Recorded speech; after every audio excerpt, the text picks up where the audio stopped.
నమస్కారం అండి. మనం ఇప్పుడు భారతి రామచంద్రుని గారు రచించిన 'తెలివైన కోడలు' అనే కథను విందామా? కాస్త కూడా నమ్రత, మర్యాద లేదమ్మా. ఎలా పెంచుతారో ఏమో! అడిగిన దానికి పుల్ల విరిచినట్లు సమాధానాలు చెప్తుంటారు ఈ కాలం పిల్లలు. ఏమి నేర్చుకునొస్తారో! మూతి మూడు వంకర్లు తిప్పుతూ జనాంతికంగా మాట్లాడుతోంది మహాలక్ష్మమ్మ. ఎవరినే అమ్మా శ్లేషార్థాలతో ఆడుకుంటున్నావు? అప్పుడే ఇంట్లోకొచ్చిన కొడుకుని చూసి గతుక్కుమంది మహాలక్ష్మమ్మ. శృతిని గురించిలేరా? ఏదో గుర్తుకొచ్చి అనుకుంటున్నాను. సరేలే, ఎవరి గురించైతే నాకెందుకు గాని నా కాఫీ నాకిచ్చేయి నాటకీయంగా అంటూ తన రూంలోకి వెళ్ళాడు. మంచం మీద కూర్చున్న స్వాతి కళ్ళల్లో నీళ్లు ఉబుకుతున్నాయి. సుధీర్ను చూసి ముఖం పక్కకు తిప్పుకుంది, కన్నీళ్లు కనిపించకుండా. సుధీర్ ఫ్రెష్ అయ్యి వచ్చి స్వాతికి ఎదురుగా కూర్చున్నాడు. చుబుకం పట్టి బతిమాలుతూ, అమ్మ మాటలు పట్టించుకోకు స్వాతి. ఆవిడెప్పుడూ ఎదుటివారిని ఏదో ఒకటి అంటూనే ఉంటుంది.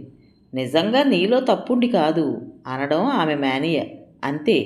అందుకే నువ్వు పట్టించుకోవద్దు అంటాను. తలూపి కళ్ళు తుడుచుకుని లేచింది స్వాతి. స్వాతి పెద్ద కలివిడిగా ఉండదు. అడిగిన వాటికి సమాధానాలు చెప్తుంది. చొచ్చుకుపోయి గలగలా మాట్లాడటం చేత కాదు. అన్ని పనులు వచ్చు. తన బాధ్యతలను సక్రమంగా నిర్వర్తిస్తుంది. ఎవరైనా అనవసరంగా మాట అంటే చాలా రోషపడుతుంది, బాధపడుతుంది కూడా. పుట్టింట్లో కూడా అంతే. ఊహ తెలిసినప్పటి నుండి అమ్మా నాన్నల చేత ఒక్క మాట కూడా అనిపించుకోలేదు. పద్ధతిగా ఉంటుంది. అందరూ స్వాతి బంగారు తల్లి, స్వాతి ముత్యమే అంటారు. మితభాషి. తనకు నచ్చితే స్మితభాషి కూడా. పెళ్ళై 4 నెలలవుతోంది. సుధీర్ సాఫ్ట్వేర్ కంపెనీలో జాబ్ చేస్తాడు. స్వాతికి బీటెక్ అయిపోగానే మంచి సంబంధం అని పెళ్లి చేశారు. సుధీర్కి ఒక తమ్ముడు, చెల్లి. ఉద్యోగం ఇష్టముంటే చెయ్యి, లేకపోతే బలవంతం లేదు అన్నారు. అత్తవారింటికి వచ్చిన 2 నెలల్లోనే అత్త చుక్కలు చూపిస్తోంది. ఏదో ఒక వంక పెట్టి సూటిపోటి మాటలంటుంది.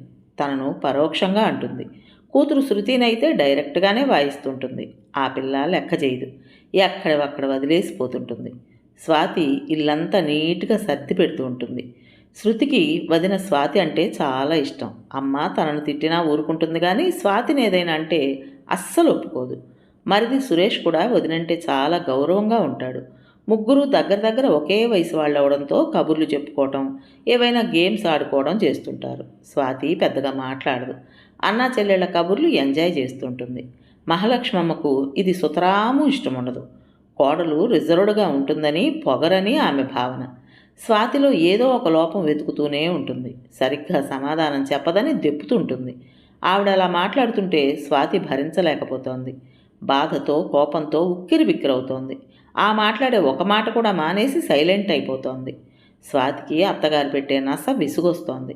ఉద్యోగం వెతుక్కుని బయటకెళితే ఈ గొడవ వదులుతుందని జాబ్స్కి అప్లై చేయడం మొదలుపెట్టింది. ఆ రోజు సుధీర్ తోడు రాగా ఇంటర్వ్యూకి వెళ్ళింది స్వాతి. తీరా లోపలికి వెళ్ళే సమయానికి తల తిరిగి వాంతి చేసుకుంది. సుధీర్ కంగారు పడిపోయి అటే హాస్పిటల్కి తీసుకువెళ్ళాడు.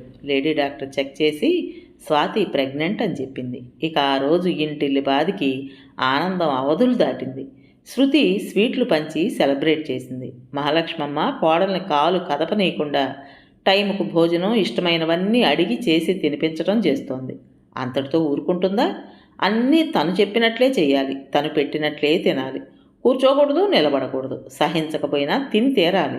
తినకపోతే బిడ్డ ఎలా ఎదుగుతుంది అంటూ సతాయింపు. ఆమె అతి జాగ్రత్త భరించడం కూడా కష్టమే అయింది స్వాతికి. సురేషు, శృతి వదిన్ను అపురూపంగా చూస్తున్నారు. స్వాతికి ఇదో సరికొత్త అనుభవంలా ఉంది. ఉద్యోగం సద్యోగం అటకెక్కాయి. మొదటి నుండి స్వాతికి ఉద్యోగం చేయాలని పెద్ద ఇంట్రెస్ట్ లేదు.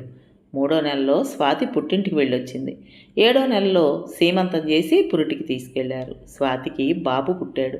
అందరూ స్వాతి పుట్టింటికి వెళ్ళి బారసాలు చేసుకుని వచ్చారు. బాబునెత్తుకుని సారితో వచ్చింది స్వాతి 3వ నెల వెళ్లేలోపు. సురేష్కు ఈ లోపల కొన్ని సంబంధాలు చూశారు. చివరకు వాళ్ళుండే సిటీలోనే అమ్మాయి దొరికింది. అంగరంగ వైభవంగా పెళ్లి జరిగింది. అమ్మాయి తరపు వారికి ఫ్యాషన్లు బాగా ఎక్కువ. కింద చూపు లేదు, హైఫైగా ఉన్నారు. వాళ్లే నాగరికత తెలిసిన వారన్నట్లు పెద్ద బిల్డప్. ఊర్లోనే కాబట్టి పెళ్ళైన వారం లోపల ఒకరోజు వియ్యాల వారిని భోజనానికి ఆహ్వానించారు. అన్నీ తెప్పించిన బాపతే. వడ్డనకు స్పూన్లు. గిన్నె స్పూను పట్టుకుని వెయ్యనా అంటారు. స్పూన్తో ఎంత కూర పడుతుంది? అందరూ మొహమాటానికి పోయి అర్ధాకలితో తిరిగి వచ్చారు. ఇంటికొచ్చి శృతి, సుధీరు వాళ్ళ నాన్నగారు ఒకటే నవ్వుకోవడం. ఆకలి తీరక ఉప్మా చేయించుకుని తిన్నారు. మహాలక్ష్మమ్మకు ముఖం చిన్నపోయింది. సురేష్ అక్కడే ఉండిపోయాడు. అది కొంత నయం, వీళ్ళ మాటలు వినలేదు అనుకుంది. కొత్త కోడలు వచ్చింది. వాళ్ళ వదిన, అన్న, అక్కలు తీసుకొచ్చి దింపారు. అందరూ మహాలక్ష్మమ్మ గారిని ఆకాశానికి ఎత్తిపట్టారు. ఆమె వంటను తెగమెచ్చుకుంటూ సుష్టుగా భోజనాలు చేశారు. ఆమెకు వాళ్ళ ఫ్యాషన్లు గొప్పలు చెప్పుకోవడం బాగా నచ్చినట్లుంది. వాళ్లతో ఎంత ఇష్టంగా మాట్లాడతారో, అదే మా వాళ్లతో అంటీ ముట్టనట్టుంటారు అనుకుంది స్వాతి. మర్నాడు స్వాతి ఉదయాన్నే లేచి తన రొటీన్ వర్క్లోకి దిగింది. సైలెంట్గా పనిచేసుకుంటూ పోతోంది. కొత్త కోడలు రూప మెల్లగా 8ంటికి లేచి తన రూమ్లోనే ఫ్రెష్ అయ్యి మేకప్తో బయటకు వచ్చింది. అత్తగారు కాఫీ ఇచ్చింది ఆప్యాయంగా. అబ్బా, ఎంత బాగుందండి అత్తయ్య గారు కాఫీ, ఎలా చేశారు అనగానే ఇంకో కప్పు అందించింది మహాలక్ష్మమ్మ ఉబ్బి తబ్బిబ్బవుతూ. ఆ కప్పు ఖాళీ చేసి అత్తగారికి వాళ్ళ ఇంటి ముచ్చట్లు చెబుతూ కూర్చుంది. ఊర్లోనే పుట్టిల్లు కావడంతో అటూ ఇటూ తిరుగుతుంటుంది చిన్న కోడలు. వచ్చినప్పుడల్లా అక్క కూతుళ్లనో అన్న పిల్లలనో తీసుకొస్తుంది. అత్తయ్య గారు, మొన్న మీరు బిర్యానీ చేశారు కదా, మా అక్క పిల్లలు ఎంత బాగుందని చెప్పుకున్నారో, హోటల్ స్టైల్లో చేశారట రూప అత్తగారు అని మా ఇంట్లో అందరూ అనుకోవడమే అంటూ అత్తగారిని మునగ చెట్టు ఎక్కించేస్తుంది రూప. అయ్యో, దానికేం భాగ్యం, సండే రమ్మను, మళ్ళీ చేసి పెడతాను. మీరు చాలా ఫాస్ట్గా కూడా చేస్తారండి ఏ పనైనా. మా అందరికంటే మీరే యాక్టివ్గా ఉంటారు. రూప మాటలకు విస్తుపోతోంది స్వాతి. అత్తగారితో ఇలా కూడా మాట్లాడొచ్చా అనుకుంది. అలా అత్తగారిని సమయస్ఫూర్తితో బుట్టలో వేసేసింది. చిన్న కోడలు ఏ పని చేయకపోయినా కూర్చుని చేయించుకు తిన్నా అవేవి మహాలక్ష్మమ్మకు ఎక్కడం లేదు. రూప బంధువర్గం వచ్చిపోతుంటే వారికి మర్యాదలు చేస్తున్నా వెనకట్ల కోడలు తరపు వారికి చేస్తున్నాననే చిరాకు ఉండడం లేదు. అదే స్వాతి అమ్మా నాన్న వస్తే బియ్యపురాలు టెక్కు చూపించేది. స్వాతిలో ఏదో ఒక లోపం వెతికి వాళ్ళ అమ్మకే నేరాలు చెప్పేది. రూప తనను విమర్శించే ఛాన్సే ఇవ్వడం లేదు. ముందుగానే ఊహించి తగినట్లు మాట్లాడి టాపిక్ డైవర్ట్ చేస్తుంది. అత్తయ్య గారు అంటూ ఆప్యాయత ఉట్టిపడేలా పిలుస్తూ ఉంటుంది అస్తమానం. రూప ఉద్యోగం చేస్తోంది, ఇంటి నుండే పనిచేస్తుంది. బయట ఉన్న కాసేపు అత్తగారితో గలగలా మాట్లాడుతూనే ఉంటుంది. మిగిలిన టైం అంతా సిస్టమ్ ముందు పెట్టుకుని కూర్చుంటుంది. స్వాతి కొడుకును బాగా ముద్దు చేస్తుంది రూప. వాడిని తన దగ్గరే కూర్చోబెట్టుకుని ఆడిస్తూ ఉంటుంది. స్వాతికి చాలా రిలీఫ్గా ఉంటుంది పని చేసుకోవడానికి. శృతికి చదువులో హెల్ప్ చేస్తుంది. ఫ్యాషన్ డిజైన్స్ గురించి చర్చలు పెడుతుంది. సుధీర్తో కూడా చక్కగా కలుపుగోలుగా ఉంటుంది. బావగారు అంటూ కబుర్లు చెబుతుంది. మామగారి పట్ల గౌరవం చూపిస్తుంది. కామ్గా ఉంటుందని, తన పని తాను చేసుకుపోతూ ఏ విషయాలు పెద్దగా పట్టించుకోదని. స్వాతి అంటే రూపకు ప్రత్యేకమైన అభిమానం. సొంత అక్కల ప్రేమ చూపిస్తుంది. అత్తగారు వినకుండా స్వాతిని మెచ్చుకుంటూ ఉంటుంది. సంక్రాంతి పండుగ వచ్చింది. కొత్త కోడలు వచ్చిందని, మనవడు పుట్టాడని, పండుగ గ్రాండ్గా తమ ఇంట్లోనే చేసుకోవాలని, కోడళ్లను పుట్టిళ్లకు పంపించనని కబురు చేసింది వియ్యాల వారికి మహాలక్ష్మమ్మ. మంచి పని చేశారు అత్తయ్య గారు, ఇప్పటి వరకు అక్కడేగా ఉన్నాం, ఈ పండగకి ఇక్కడే ఎంజాయ్ చేద్దాం. షాపింగ్కు ఎప్పుడు వెళదామండి అంది ఉత్సాహంగా రూప.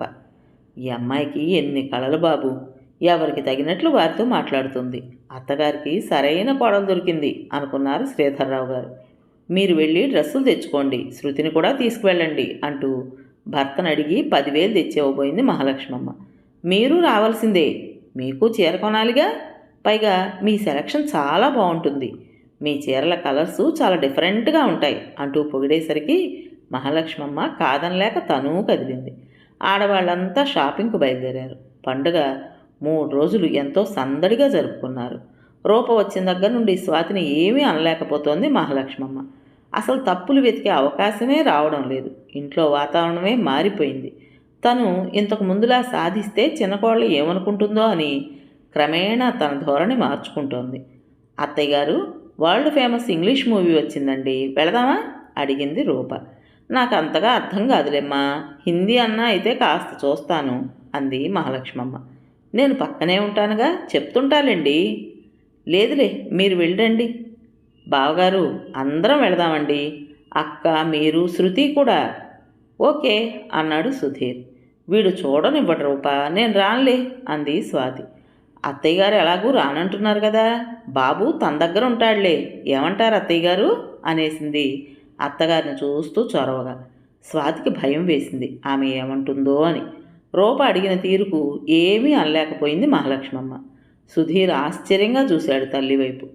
అత్తయ్య గారు, మీకు మామయ్య గారికి టిఫినే కదా, ఆర్డర్ పెడతానండి, మీరు హాయిగా టీవీ చూస్తూ రిలాక్స్ అవ్వండి, మేం మాల్లో తినేసి వస్తాం నార్మల్గా చెప్పేసి అందరినీ బయలుదేరదీసింది రూప. సురేష్కు చిత్ర విచిత్రంగా ఉంది. ఇన్నాళ్ళు వదినను చూశాడు, ఇప్పుడు భార్యను చూస్తున్నాడు. ఎంత వ్యత్యాసం అనుకోకుండా ఉండలేకపోయాడు. కాస్త గర్వంగా కూడా అనిపించింది భార్య నేర్పరితనానికి. చూసి నేర్చుకో సీతమ్మ తల్లి అంటూ స్వాతితో పరాచకమాడింది శృతి. హ్యాట్స్ ఆఫ్ రూప, నిజంగా నీ సమయస్ఫూర్తి, తెలివి, చక్కని మాట తీరు అందరికీ రావు. ఎప్పటికెలా మాట్లాడాలో, ఎవరితో ఎలా మెలగాలో నీకు బాగా తెలుసు. అత్తగారిని ఎంతలా మార్చేశావు, తోటికోడల వైపు అభినందనగా చూస్తూ మనసులో అనుకుంది స్వాతి. కథ పేరు తెలివైన కోడలు. రచించిన వారు భారతి రామచంద్రుని గారు. విన్నారు కదండి. మరి ఈ కథ మీకు నచ్చిందా? నచ్చినట్టయితే లైక్ చేసి మరో నలుగురికి షేర్ చేయండి. అలాగే ఈ కథ పైన మీ విలువైన అభిప్రాయాన్ని కామెంట్ బాక్స్లో తప్పకుండా తెలియజేస్తారు కదా. మరి ఇంత మంచి కథను మనకు అందించిన రైటర్ గారికి మనస్ఫూర్తిగా మనందరి తరపున ధన్యవాదాలు తెలియజేసుకుంటూ, కొత్త వాళ్ళు కనుక మన ఛానల్ చూస్తున్నట్టయితే తప్పకుండా సబ్స్క్రైబ్ చేసుకోండి. రేపు మరో మంచి కథతో మీ ముందుకు వస్తాను. అప్పటి వరకు ఉంటానండి.